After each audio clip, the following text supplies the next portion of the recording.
How much?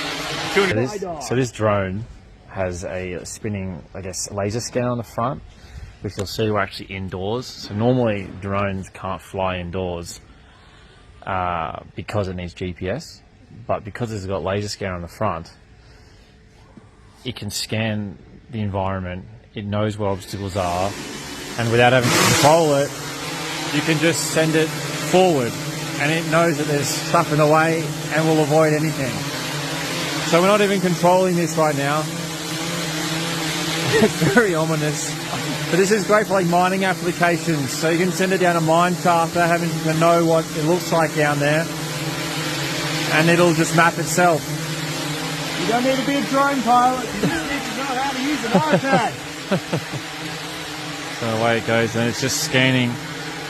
And of course, on CAD, you can measure points. Plus lots of other things. It's going to get to its waypoint and then it's just going to come back because its mission is complete, returning home. And it's available at CF Kennedy.